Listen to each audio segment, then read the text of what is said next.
Welcome, welcome. It's episode 2 of the podcast. If you're watching, you probably already know, but it's called The Plus Size. We're cracking the obesity code. This is episode 2.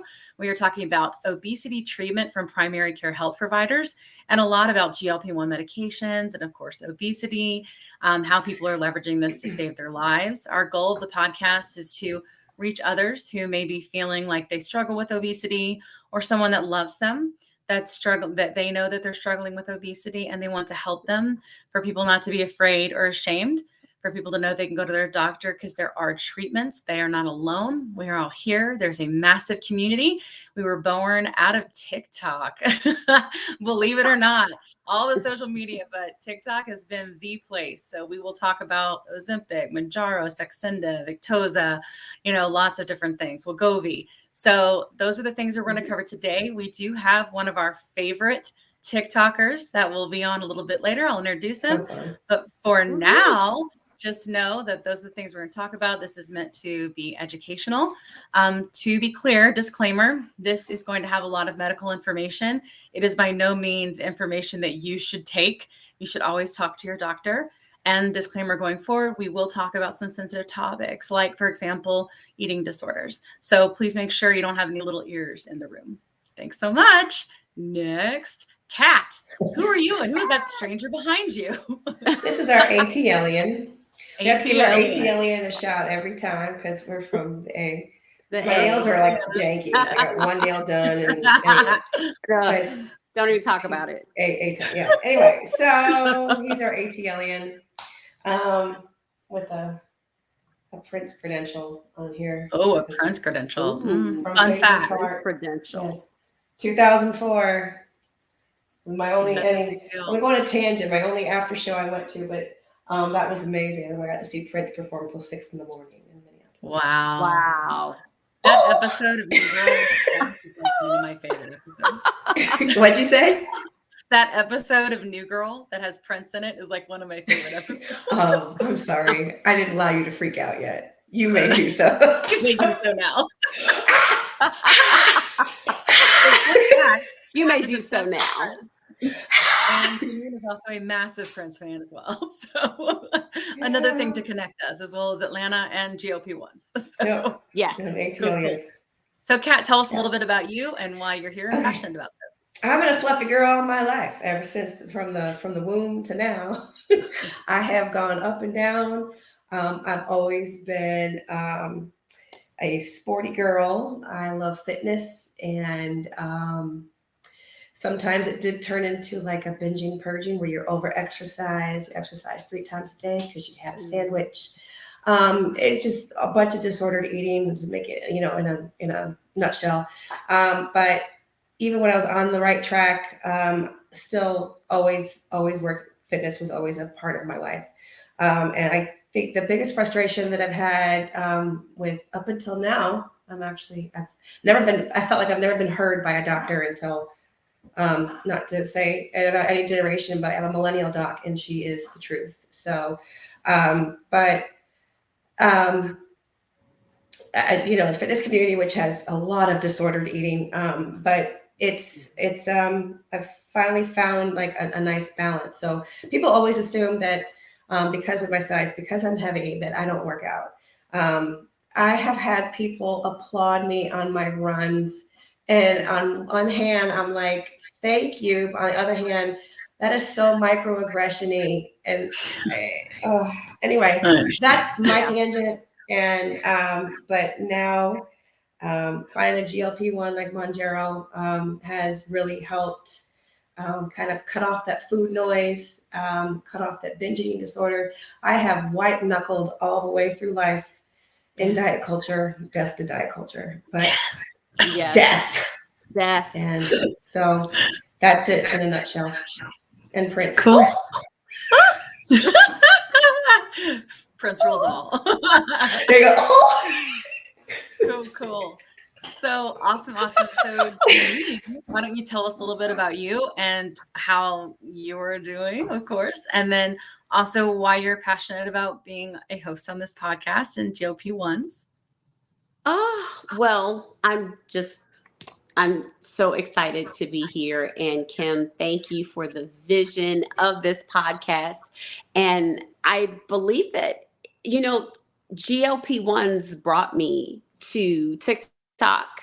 Mounjaro brought me to TikTok. Mounjaro brought me, to meet you and to meet Kat. And I'm forever grateful for that. And I just, you know, always had a TikTok account, but I never posted a video because I was afraid. Don't ask me what I was afraid of. I don't know, but I was afraid. And February 3rd, I posted my first TikTok video after being on Mounjaro for a month. And a small little voice said, you need to, share your journey. And I was a little ashamed because I was taking a medication that was helping me regulate my A1C and to help manage my obesity. So yes, I'm type 2 diabetic, and even though I'm not technically obese now, obesity is a chronic disease. So I still have to get obesity managed just like I do my diabetes, Yeah. you know. Yeah, that's And awesome. thank you. Yeah. And I just, came here. I used to be a cheerleader in high school. I used to be a cheerleader in college. I was like 125 pounds. And it just seemed like once I turned 30, my body just did a 180. And it wasn't just the weight. It was I started growing hair like on my chin, and I didn't know at the time that was Yes, probably yes. PCOS. No one talked about that at the time. Who knew? But I didn't realize that my body was going through hormonal changes. It was going through metabolic changes. And on top of that, I have an autoimmune disease. I suffer from Sjogren's antibody. And What is that? so Sjogren's antibody is where you're, in layman's terms, is where if I get too tired, my bones and my joints will start Mm. to ache. And I didn't understand what was going on. I would just take Tylenol and I just thought I was just anemic. And that wasn't the case. Yeah. And I had, Yeah. and I still have an autoimmune disease. So if I have an episode, I literally cannot get out of the bed for about 2 to 3 days, depending on how severe it Yeah. is. And Mounjaro has actually helped manage my A1C. It has helped to manage my hormones, my, metabolic disorders, my, Sjogren's antibody. It's done so much, even though Yeah. the FDA approval is for one thing, it's Yeah. helping so many people in other in other, medical areas. So Yeah. that's the passion that brought me Yeah. here. And, That's someone awesome. was open with their story. And I'm like, hey, I can be open with mine. You Ripple. never know who Yeah. you'll affect. Absolutely. And I think that's super important because there are plenty of people that, I mean, like myself, I was always large and always struggled, but there are plenty of people Hmm. who kind of felt like that wasn't something they had to deal with, right? And then things Yeah. change. And that, I feel like Right. that should be what every episode is called. And then things change, And because that's and just kind of then how it all of a works. sudden it just is never the same. And Yeah. you don't understand it. And when we were growing up, especially in our 20s and Yeah. teens and 20s, no one talked about PCOS. No one talked No. about autoimmune diseases. Yeah. No, Yeah. not at all. Just wax it off. Yeah.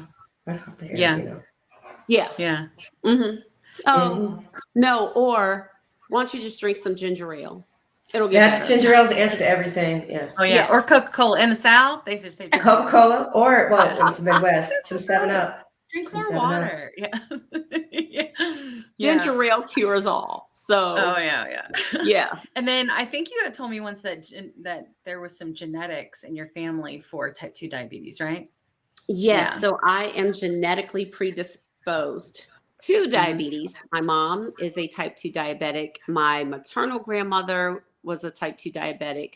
My paternal grandmother was a type 2 diabetic. Yeah. So it tracks, and it just Yeah. makes sense that it would probably be like, hey, Janine, we're here, Yeah. Yeah.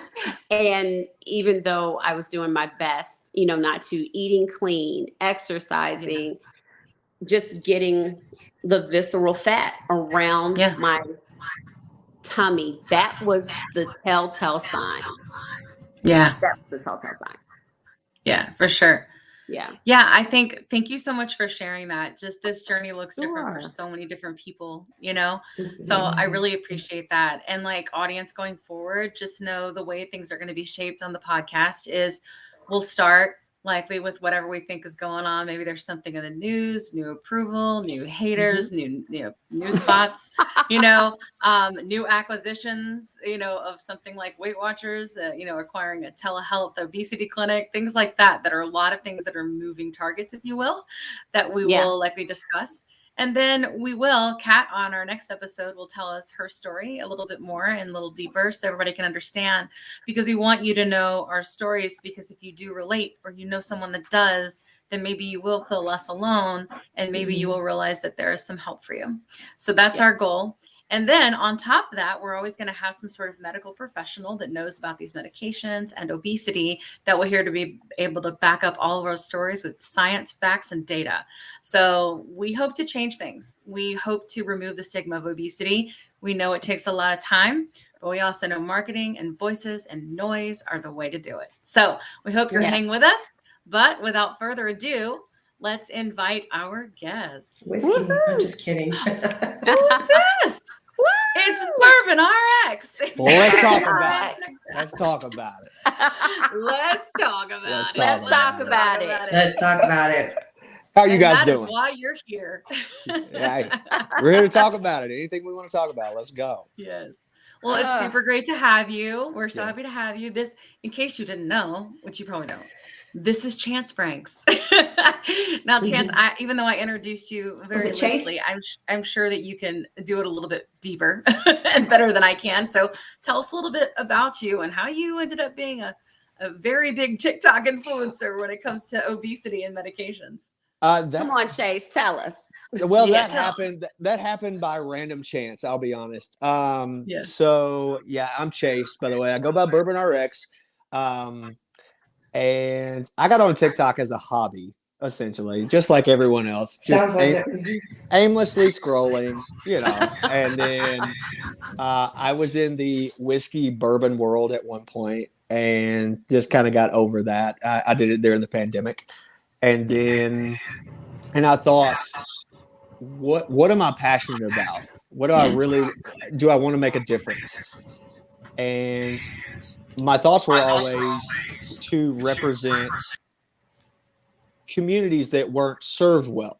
So whether it be people with obesity, women in medicine, people of color, LGBTQ. And I thought, well, let's just break those topics down. And of course, the first one I thought of was obesity and how people are not treated fairly. And there's a weight bias and fat phobia in medicine. So I thought, hey, let's talk about it. And that's where Let's Talk About It came from while I was just sitting in my house aimlessly thinking. So, but yeah, I'm a nurse practitioner, actually. I'm board certified. This is going to be a lot of words. Adult gerontology, primary care, nurse practitioner. Ooh. Fancy words for I see 13 and above, and I have specialization in 65 and above. Wow. Wow. So and but yeah, I mean that's really, and then I just started talking about things from my perspective using the education I have and the knowledge I have, but also from a relatable standpoint, because that's relatable. I was raised on a farm in Tennessee. Like I'm no better than anybody else. So I kind of wanted to bring that. I wanted to bring that to TikTok, not that there's anything wrong with wearing a suit and coat and all that stuff, but I just thought the way you see me on TikTok is the way I practice medicine. Like I connect and do all that. And I just thought there was a space that was missing for a normal person. Just so happens to have a degree. Yeah. But I want to talk Highly about educated. Highly educated. Highly. But I want to, connect and talk to people and make it where, you feel like you can watch it and be like, that's me. Yeah. I get those words. That makes Yeah. sense. So that's kind of where everything came from. Yeah. So, well, personally, I love that. And I think that's fantastic because when I started this journey, when I went to my GP, she's the one that brought it to me, and she's a nurse practitioner, and she's given me the best, most, I would say, personable, kind, loving care that I have received ever in my life from a medical professional. And she's made a massive difference in my life. So I think it's really important because here's the thing. There are not a lot of people that are always going to be able to get access to an obesity specialist doctor, but there are plenty out there that understand these medications, and they aren't necessarily doctors. They're nurse practitioners, they're GPs, and that is really, really important because they change lives too. So I think it's cool that you're open like that because honestly, I don't know about you guys, but I had like doctor aversion. Like I in general, I hated going. I was always bad news. They always told me everything was my fault. They always felt like made me feel like I was lazy or stupid or whatever it was. And like, this has been a completely different experience for me. So that's how that's why I've connected with you so much personally. So I hope you're doing really good things for a lot of people. Yeah, I do appreciate that. And that's my goal. So a little bit more like my background. So I graduated from Vanderbilt University in Nashville. Okay. So we saw outside the box cases, the worst of the worst or the weird of the weird. And like, cool. I moved to a town. I won't say it's small town, rural. It's like 65,000 people, but there are no obesity specialists in my town. Zero. So my goal was, when I started to practice, was bring like forward thinking and new age treatments and medicine to a small town. Bring Vanderbilt to Owensboro, and so be innovative, and so I think that's where my passion for all these topics came from. I talk a lot about GLP-1s, but like my goal was to learn things that people didn't know in my town. Yeah, that people didn't know. And I think Kat said earlier, like the more like millennial docs and like younger, and I don't want to be ageist. Don't take this as ageist, but like my goal is to be super progressive. And I think, and TikTok has given me a chance. It's been a blessing to bring that to people, to masses. That not everyone you see is going to judge you. Not everyone you see is going to say like you're overweight, so just change that, and all your health problems go away. So totally. I mean, it's been super cool. It's been super cool. Yeah. That's awesome. Well, to your point, I mean, you already mentioned there's already kind of, and I think we've seen sort of a deficit of, obesity specialists, or even not even specialists, but maybe even just doctors are comfortable with knowing about obesity, understanding that it's a chronic disease, understanding how it needs to be treated, that it's going to continue to reoccur, likely if you don't. And I think that that's why a lot of us have had a hard time being able to get any help. Like, why do you think that is? What's going on with like the medical system that they're not taking the time to educate around obesity, or maybe traditionally they haven't and they are now? I don't know, but could you give us some insight there? That's deep. I think, Sorry. no, you're good. No, I love it.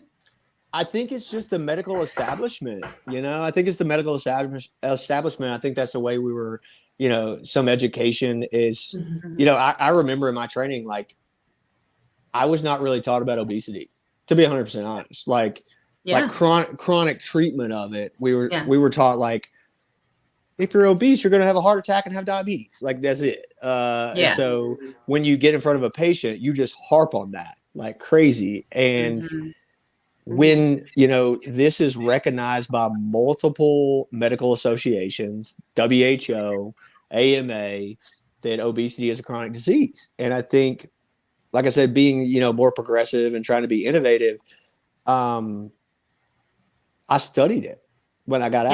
I did not learn that. I did not learn that at school. I did not. Yeah. And because, and I say it on my lives, like I'm not an obesity specialist because there's board certifications, but GPs or primary cares, like we have to learn when we get home. Right. We do. And, there's journals, and you search it out on Google Scholar, you look up all these things up to date, all these apps we use. And I decided to learn about it myself and looked up the statistics and looked up how many people fail on calories in, calories out. And, and you learn that there's so much to this disease. It's, because a lot of GPs will look at diabetes or congestive heart failure, and they're so complex. And they look at obesity and they're like, you should just eat better.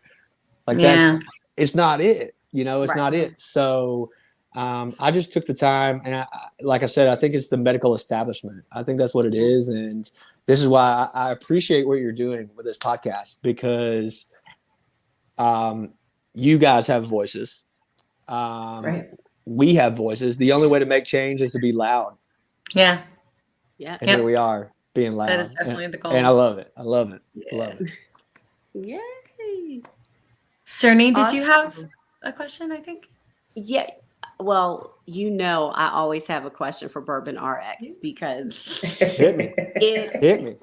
It is like rapid fire, but there's controversy around GLP-1 medications being used to, like, quote unquote off label to treat obesity and metabolic disorders. And can you share your take and why you believe, people feel the way that they do about this, even though, like, for instance, Mounjaro is being effective in treating so many different medical conditions? Why is that such an issue? So let's clarify. Do you think, are you asking about the media, random people on TikTok, or other primary or other medical providers? All of those things. One by one. This is good. Yeah. Okay. So maybe, you know what? How about other medical professionals? Okay. Yeah. No, I can go with that. Just because they're not progressive. At the end of the day, okay, let's think about it. Like in my practice, I use things off label all the time. Metformin, Topamax, Viagra, all these things, lisinopril, Farxiga. I mean, all these medications, we use them off label all the time. Gabapentin. Gabapentin's a massive one that's used off label. So if just to, like, very generally, it's stigma. It's weight biased and weight stigma, or weight biased, I think would be the best terminology. It's weight biased that these providers think, well, it's FDA approved for that. Well, pardon my French, but you didn't give a shit when you wrote the other stuff. Yeah. So why do we care now? Yeah. Right. And I get sometimes they don't want to, providers don't want to write it because it's a lot of legwork if it's not FDA approved to do the PAs and do all these things. But at the end of the day, we write meds off label all the time. And what's interesting, so I always try to practice evidence-based practice. That's what I go by. Okay. You look at the evidence statistically.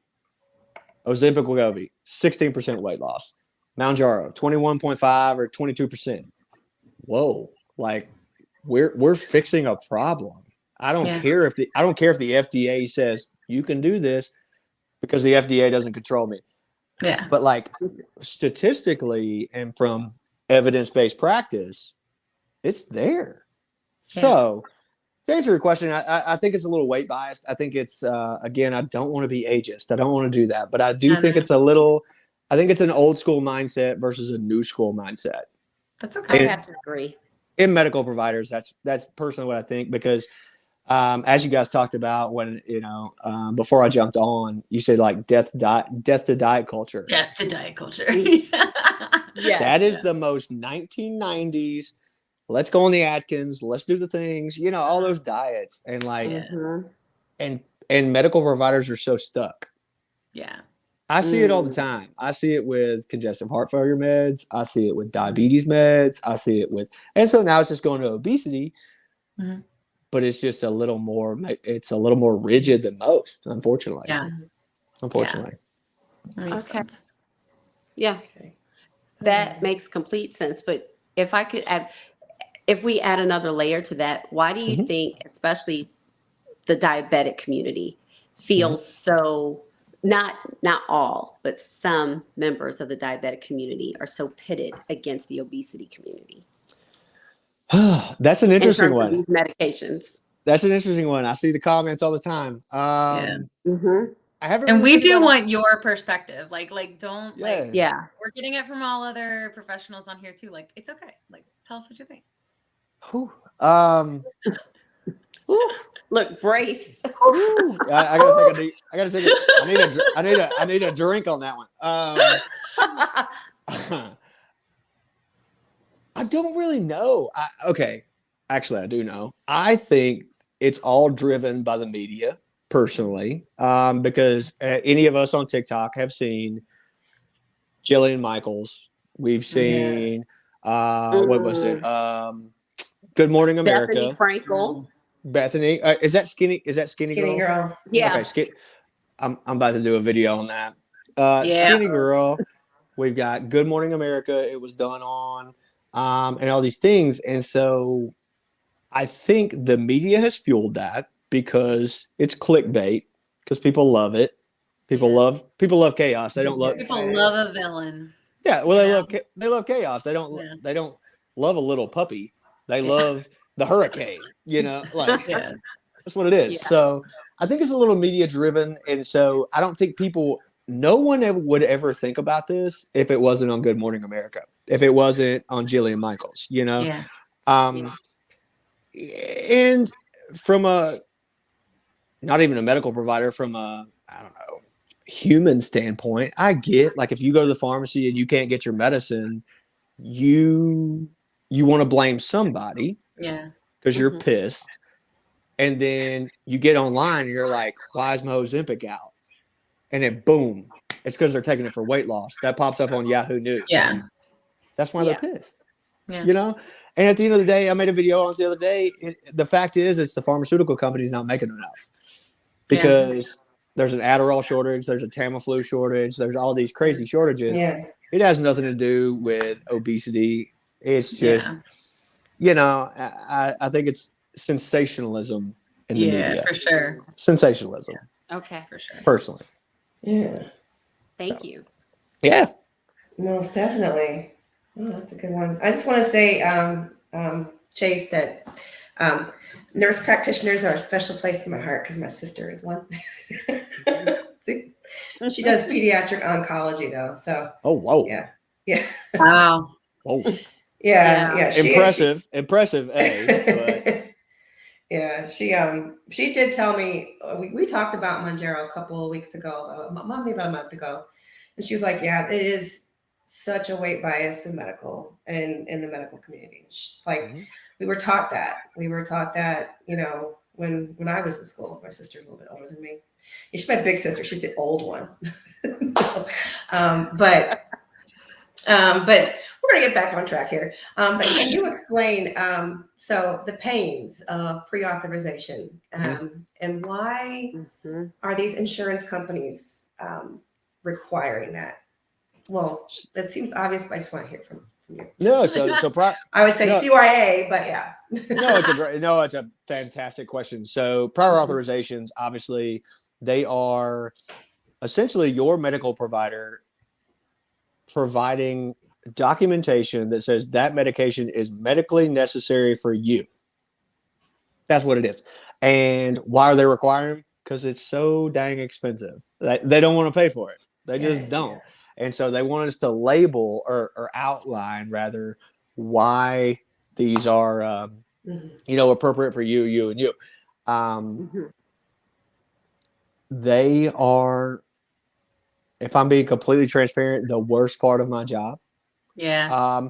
But it is a necessary evil, because at the end of the day, we take an oath to serve patients, do no harm, help, and at the end of the day, you pay us with co-pays and things like that, and insurance, and just like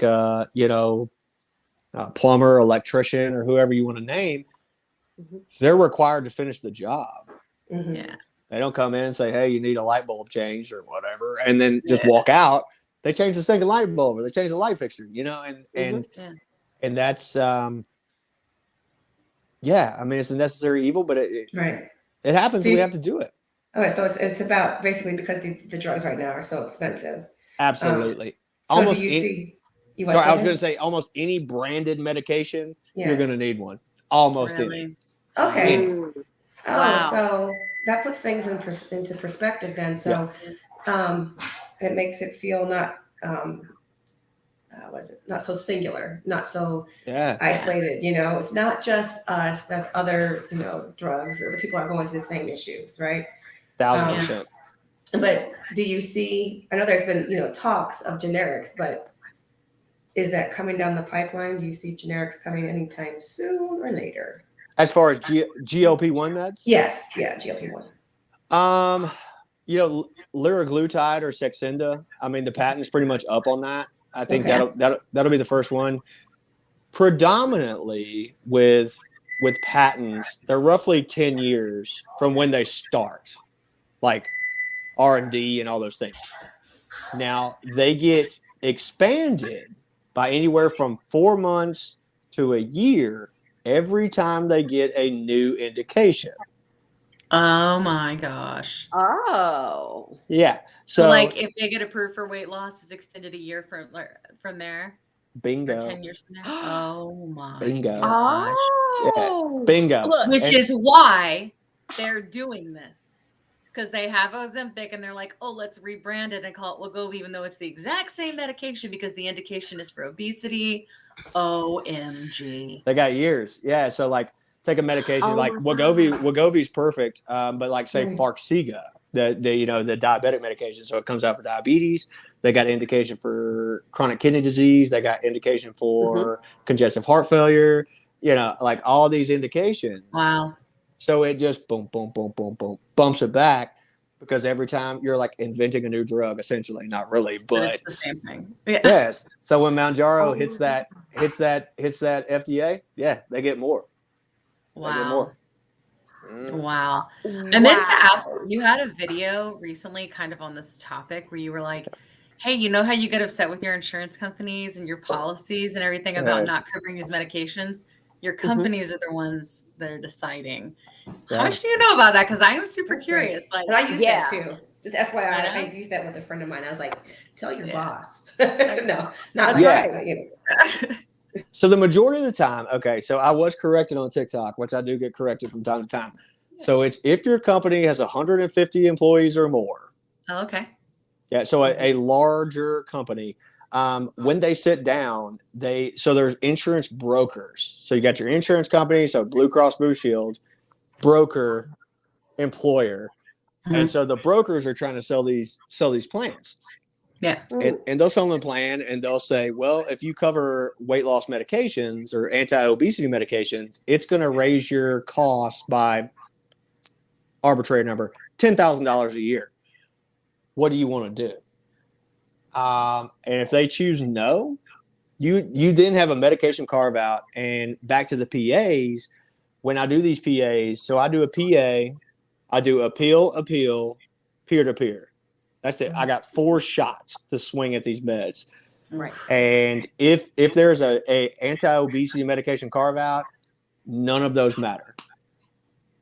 But back to your question, if you work for a larger-ish company, 150 employees or more, they can choose to not cover it. Wow. And you're done. You're What done. about for like there's no way. diabetes, like other chronic diseases? Can they still choose not to cover certain medications the same way? They cannot. They can't choose that. There's your weight Oh, bias. Gee. To my knowledge. Now, I'm not Yeah. an insurance expert, but to my knowledge, I have never seen like, so in Owensboro, we have a big like industrial, there's lots of factories and like we have like ragu and steel plants and all these things. I have never seen a commercial insurance deny Ozempic or Trulicity for a diabetic. I've never been like, it's not on the plan. Like, I've never seen that. Yeah. Wow. Okay. So, do you see that like maybe a little bit of a bubble of hope, a trend where it's starting to make its little peeps? I do. Uh-huh. No, I'm very optimistic. Actually, I'm very optimistic. Because I think a lot of people are waking up to what this is and the future implications if like preventative health versus reactionary health. Yeah. I think that's a big deal, and like actually the federal government and everybody there's a lot of things about rehospitalizations with congestive heart failure and all these things. Like I think it happened during the Obama era. I think that's starting to kind of hone in to we need to save money down the road and not now. Yeah. Okay. Yeah. And I think they're starting to bite. Like I think Wegovy and Saxenda are kind of my thermometer for insurance coverage. And Wegovy and Saxenda is improving each year, but we'll see. Yeah. I hope so. I mean, I feel like and this is just coming from like a marketer. So for those who don't know, I work in product marketing for tech companies, and a lot of my career has been working with startups. So like bringing new drugs to market. And really how this all got started is I made a video about how I thought there was a direct correlation between how they were bringing Mounjaro to market and then basically stealing the underserved base of Ozempic Wegovy while there was a shortage. And that's why that had that OG coupon we talk about. And so I kind of went off and run off of the mouth of that. But I just see such like similarities there, with how they do things. I mean, it's it started to. I was like, oh my God. Yeah. But it's very interesting. It is beyond. I'm wondering too, like, I think that sort of, I think that I do sort of feel like the tide is turning. I do feel like this class of medication isn't going anywhere. That's just my opinion from what I've seen. Again, I am not a medical professional. I'm in marketing. But it does seem like we just have more and more options, and they're continuing to refine it and perfect it and make it better and better, And so I'm hoping there is. And I also am hoping with this podcast, and we're going to have some people who are heads of diversity, equity, and inclusion to try to talk more about how they can leverage that initiative, right, to be able to treat a disease, a recognized disease, and get certain medications put on their formularies. Like, even if it's step therapy or whatever it is, or like my company is a larger company, but they offer a buy-up plan. And so my buy-up plan allows me to buy up, right, into that level of medication, but not everybody has that, nor can everybody afford that. So we're really hoping that we can put more pressure on, just like you said, like, we shouldn't be denied something that is FDA approved to treat obesity, because if one more person calls it a weight loss drug, I'm going to flip my shit. It's not what it is. Like, no. Right. And it's obviously been through clinical trials before it was even. It is FDA approved. Yes. And if one more person is like, why are you taking that when you should be taking Wegovy? I'm like, dude, because they also make more Wegovy. Like, I can't help what insurance will cover. They cover the Ozempic because it costs less money than the Wegovy, So like, I tell you, every time drug though. Every time someone says this skinny shot, and I just like flip my shit. You still have to She work. does. Yeah, I do. Literally, she flips her stuff, and especially when that Skinny Shot documentary came on Hulu, it was like, okay, I'm not sure how I feel about this. And I just wanted to ask, I think we're onto something here, because if Trulicity, Saxenda, their patents are pretty much over, but they've got another usage so they can extend it. We've been talking about, and Kat, Kim, and I are so excited about that triple agonist that's coming retatrutide from Eli Lilly, and then Novo Nordisk also has some other drugs in the pipeline. How do you think those new drugs, especially the triagonists, are going to affect the Ozempics, the Wegovys, and the Wow, yeah. Mounjaros of the world? I think it'll be negligible. Personally, I think because I have heard that the triple G or the triple agonist, I've heard they're going to market them for weight loss only. You guys can confirm. I don't know if you can confirm it or not because people watch a lot more stuff than I do. But I've heard this triple G is.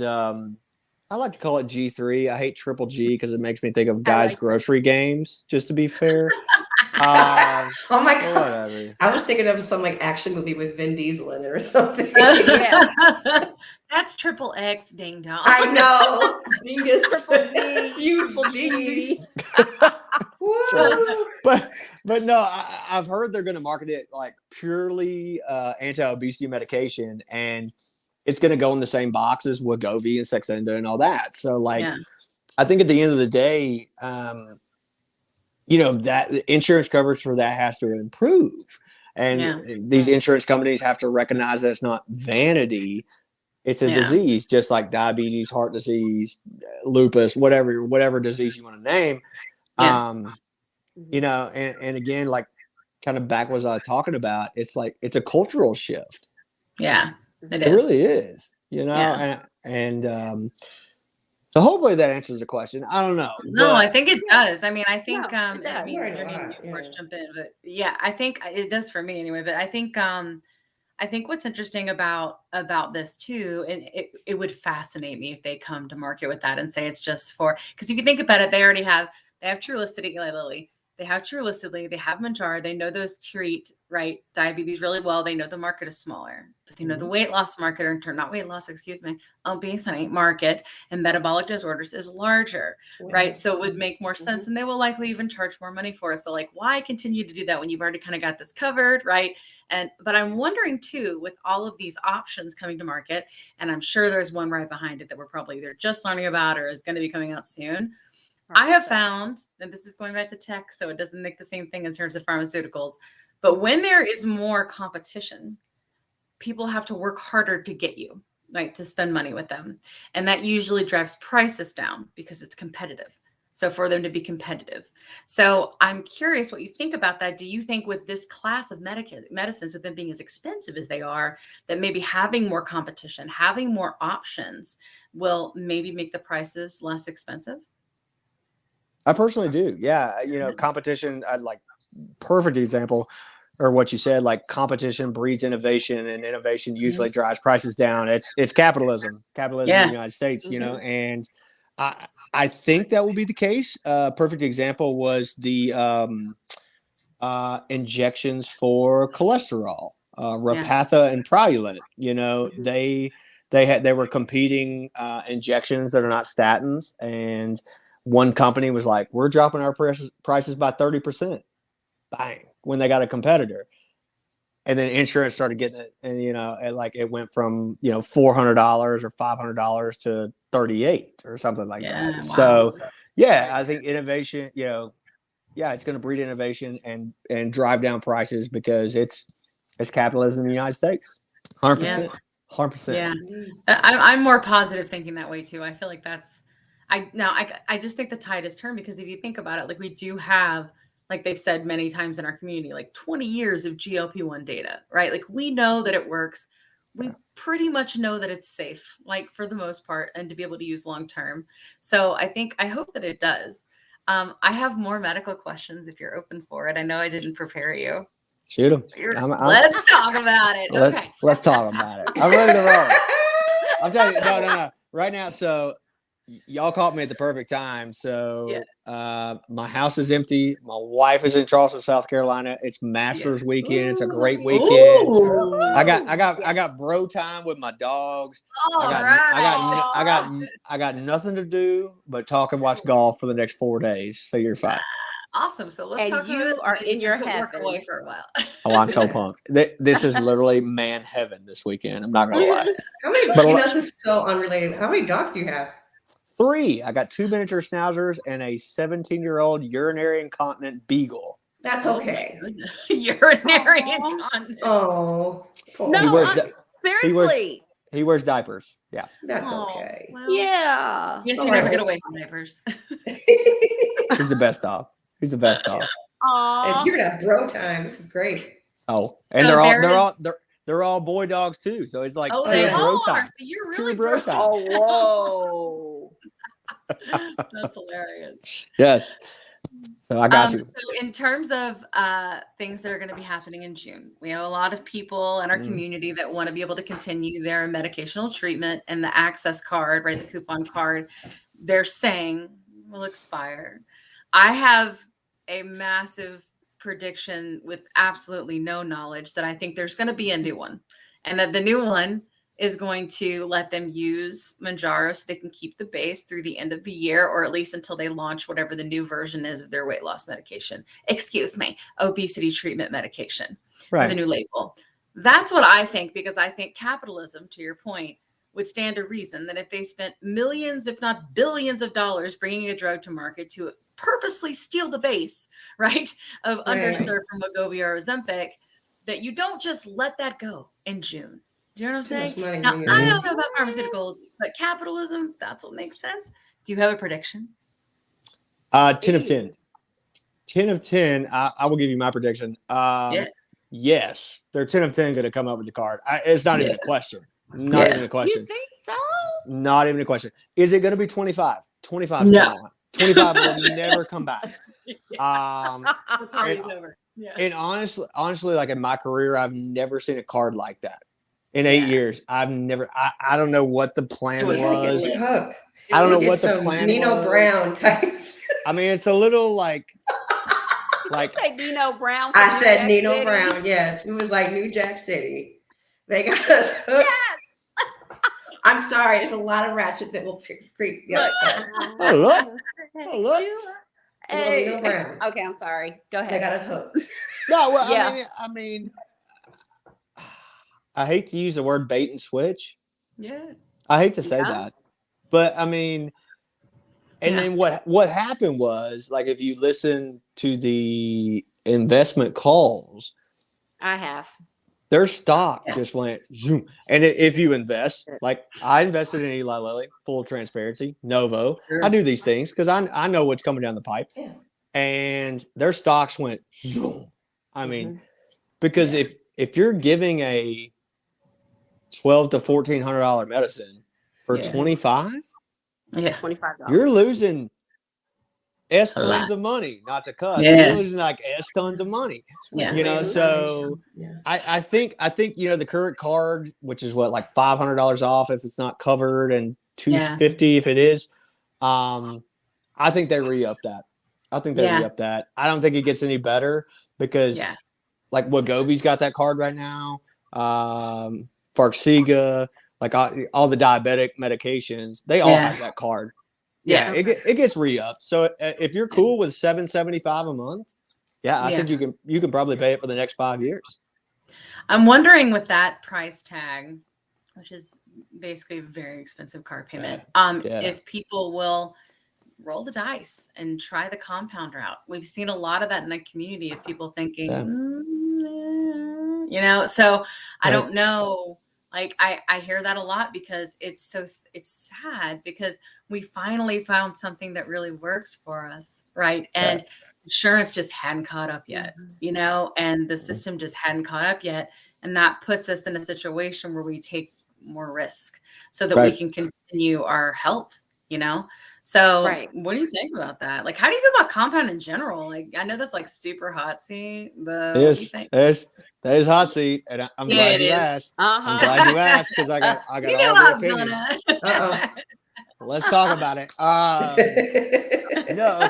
So let's talk about it. So compounds serve a purpose, in my opinion, and let's even dial it back to like the base level. We're talking, you know, testosterone, estrogen, levothyroxine. Like compounds are not a new thing.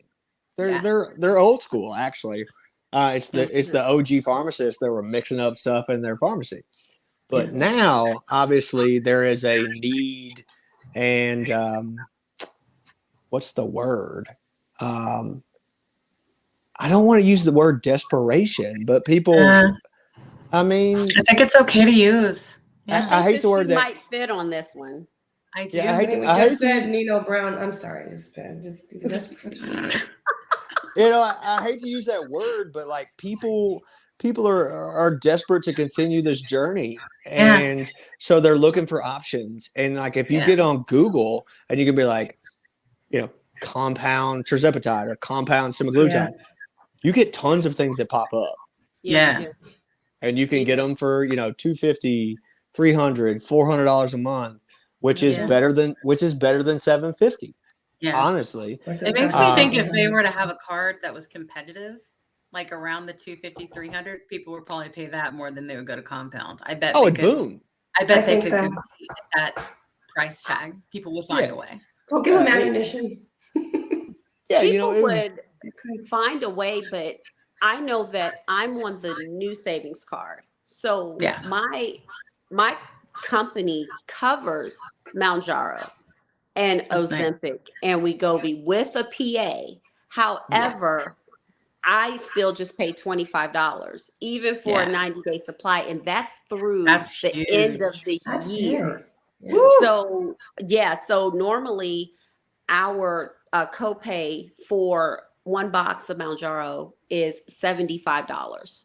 If we do a 90-day supply through the pharmacy benefit company, then it would be $175. So I think you get like a $50 discount where you're almost getting a box free. But here's the kicker. Ozempic and Wegovy are more expensive than Mounjaro. My gosh. On our plan. Right. Make that make sense. So, and they said that for our benefit, they don't cover weight loss medication. So you have to almost find a comorbidity to justify. Because they keep calling them weight loss medications. Correct. It's in the wrong class. Like it's driving me bananas. That makes me think of also like with me, because I've always been active. So I'm active. I work out a lot, like moving. And do I have to stop and give myself like high blood pressure? A couple of good meals so I get coverage, like seriously. I have we can go to Houston. Type 2 diabetic in a month. I mean, it's like it's sad.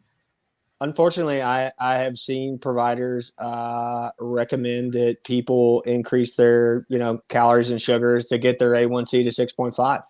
You hit that 6.5, it's over. I mean, I can get it covered. Like it's a done deal. Well, I got it covered. I got it covered for an actual a diabetic at 6.5 for 3 years.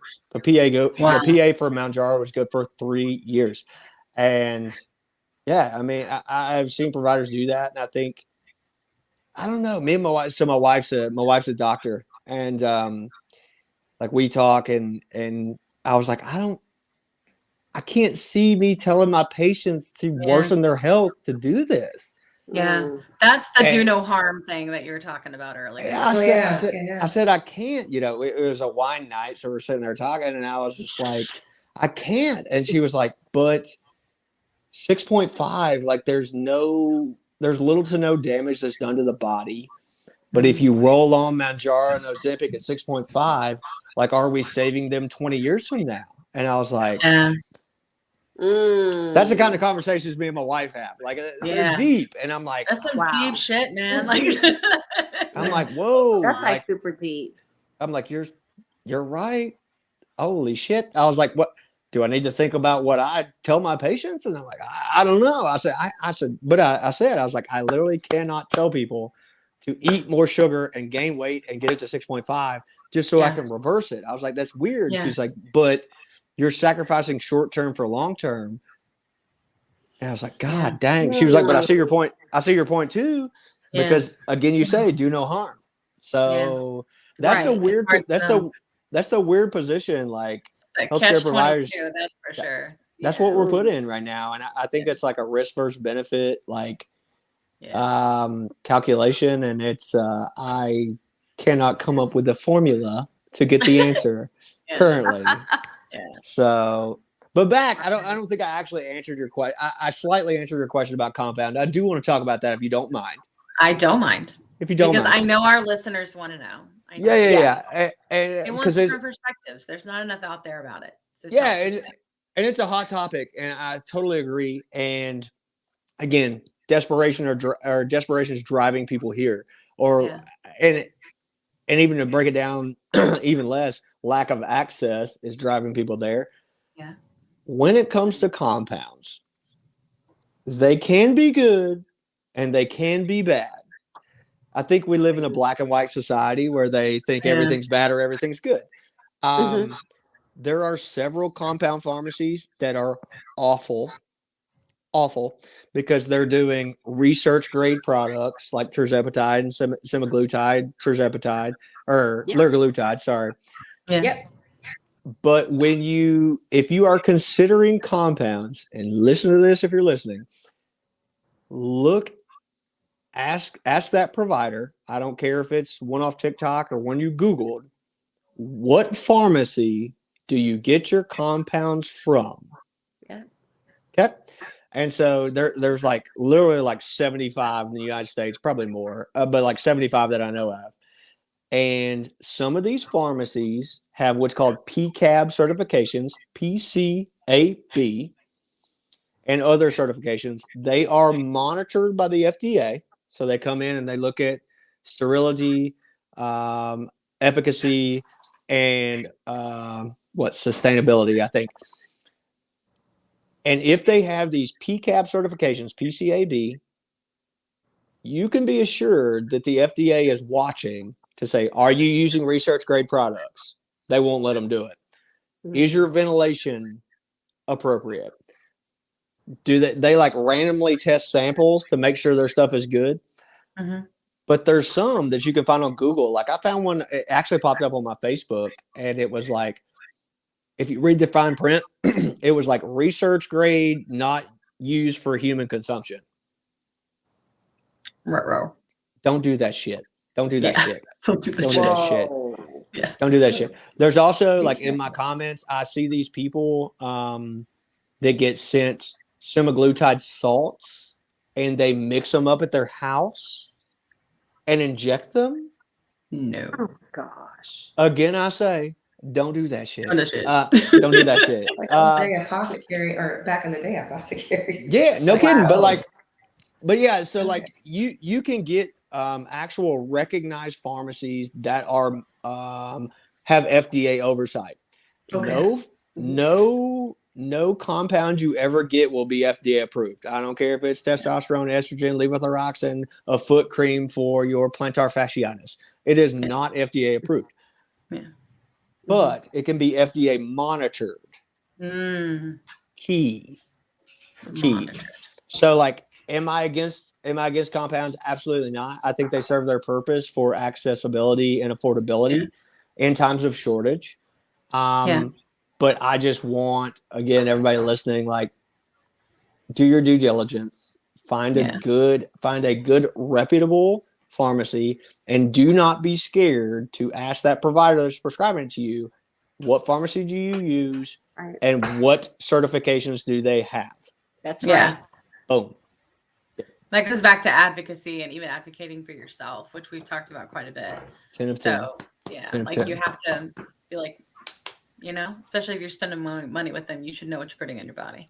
Absolutely. Especially if you're injecting it. Oh my God. Absolutely. Yeah. Especially. Absolutely. Yeah. Wow. Cool.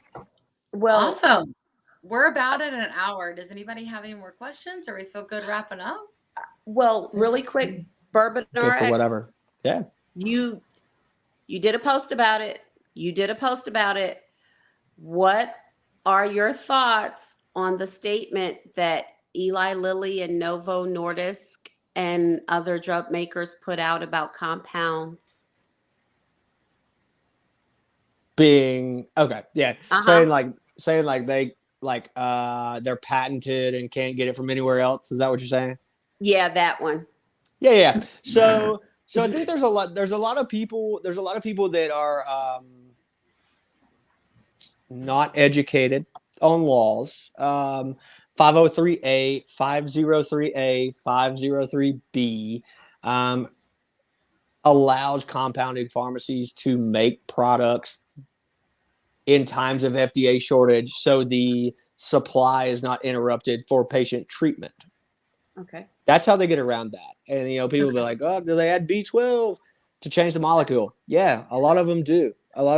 Because it's very specific. It's there's laws and lawyers and all these things that come into play. But 503A, 503B, those are what these FDA compliant pharmacies go by. So what's going to happen if these shortages come off the FDA list that everybody can Google? The legitimate pharmacies will stop selling that. They'll stop. They usually have. So a lot of these pharmacies have 3 to 4 months already done.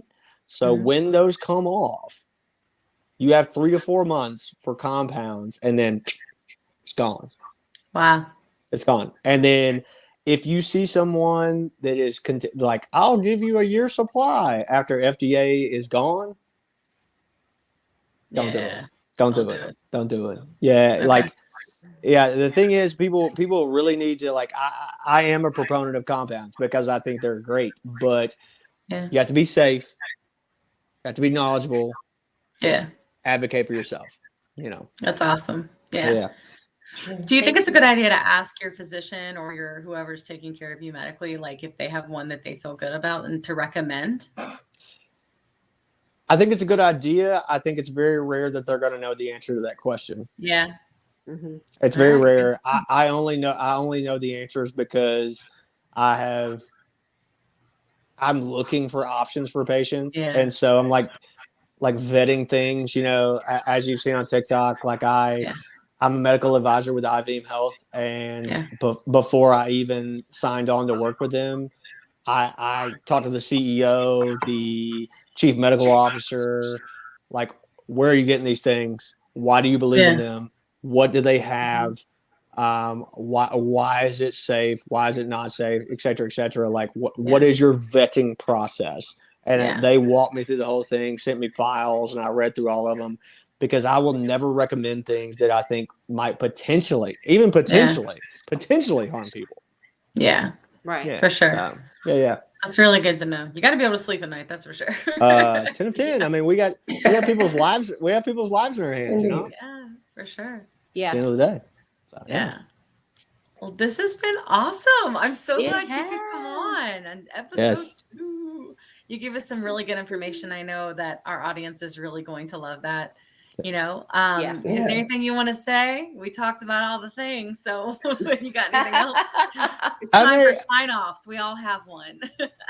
I mean, not really. Like I said, like I appreciate what you guys are doing. I think this is good for, advocacy and education. I appreciate that. At the end of the day, that was my goal with Bourbon RX. I saw a need, and I like to give a voice to people that don't have a voice in medicine. And I think I'm blessed to have that platform. It's awesome. It's just a cool, and I actually enjoy it too. But it's a cool time to talk to.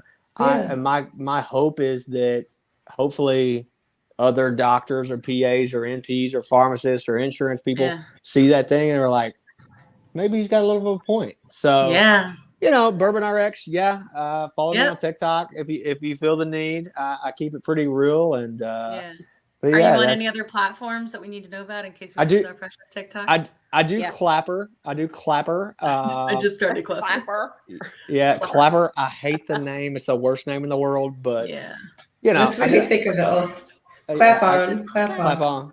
Yeah, I got a Clapper account. I really don't do anything else. I've got a Facebook and Instagram, but like my Instagram's personal. Like I don't really. I just kind of popped on TikTok in the middle of pandemic. So I mean, follow me, and we'll keep talking. We'll All right, cool. talk about it. Awesome. We'll talk about Talk it. about Thanks it. so much for being vulnerable and giving this information for everybody, because I know some of them are hot seat questions, so we really appreciate it. Love it. Awesome. Well, have a great one. Have a And great thanks one. for Yeah, joining. it was exciting. Thanks Thank for freaking you, learning. Talk to you. Urban RX. Bye. Well, that was awesome. He's so That fun. was awesome.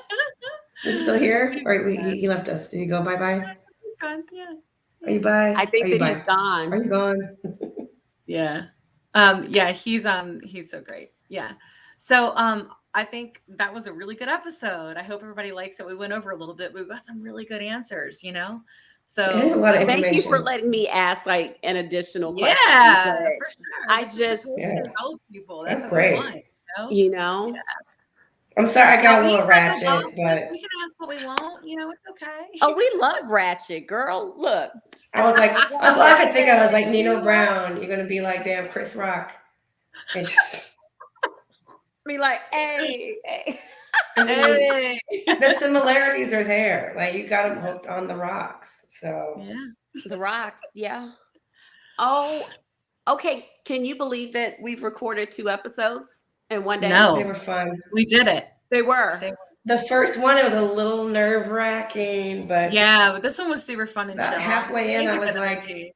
let's just Yeah. chill. Awesome. All right. Well, then we're gonna do our classic sign-offs. Kat, you go first. Live by Katharine Hepburn isms, which Yeah. is don't ever quit, always be yourself, and never too much flour in your brownies. Great. There you go. Janine. It's a marathon, not a sprint. Indeed. That's so true.